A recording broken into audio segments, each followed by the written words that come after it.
prioritize charity. Don't fall for that gospel that says it's only by faith alone. That's why there are many people with faith. They do all manner of contributions in the church. First fruits, last fruits, tithe, bazaar, seed sowing, harvesting, planting. Some people even do fertilizing. All of that. They do all manner of this thing in the church, but they never, ever go out of their way to help the poor and the needy around them. And I don't blame them, because we, the preachers, over the years, have prioritized giving in the church more than giving to the poor or to the society.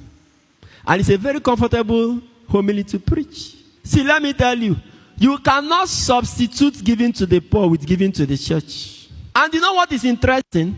If you read the gospel, the narrative space and emphasis that Jesus gave to giving to the poor is like 99% to 1% of the only time he mentioned about giving to the church. Jesus placed more emphasis on giving to the poor than he ever. I didn't even hear Jesus talking about giving to the man of God or in the church more like that. Preachers have inverted it and laid more emphasis on giving to the man of God, or giving to the ministry, or giving to the church. See, you can give all of these things to the church, but if you have no substantial charity outreach out there, you go hell. Let me just tell you you will go hell. Jesus' emphasis has always been on giving to the poor. And it's even a condition for going to heaven. Matthew 25, the last judgment. Whatsoever you do.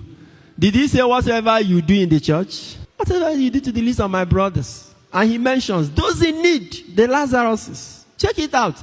The only place in scripture I know Jesus ever made reference to temple giving was when he was observing those who were doing offertory. You remember? And the woman came and dropped her small coin. He was even praising her charity for giving all that she had. And then I think in Matthew 10, when he says, if you give a cup of cold water to a prophet, you shall receive a prophet's reward. And stuff like that. But many other places about the poor. The rich young ruler who came to him, what must I do to be saved? Or you want to be perfect? Jesus said, go and sell everything you have. Give the money to who? To the ministry, to the man of God, to the woman of God. Who did he say you should give the money to? Not even to him. Zacchaeus. When Zacchaeus brought him, Zacchaeus said, Lord, all those that have cheated, I'll give back what I've said. Jesus said, salvation has come to this house. Zacchaeus did not say, Lord, I will take the money to the temple.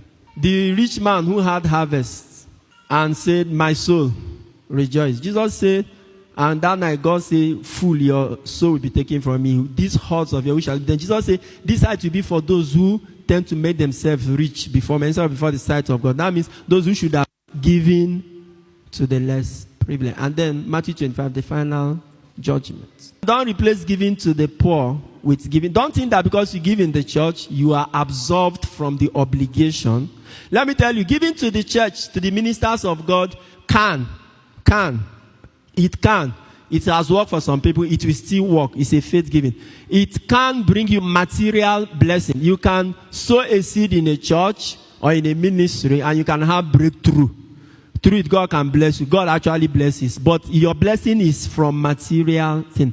But going to heaven, when it comes to going to heaven, it is not given to the ministers that will pave your way to heaven. It is given to what? To the poor. So you have to choose between enjoying here. You see the rich man, 1 second, though, only 1 second, he has started crying. Am I saying you should not give to your church? That's not what I'm saying. I'm just saying, if any preacher makes you comfortable with only giving to the church and neglecting the poor people out there and makes it look like you are comfortable, you are okay, you will go hell.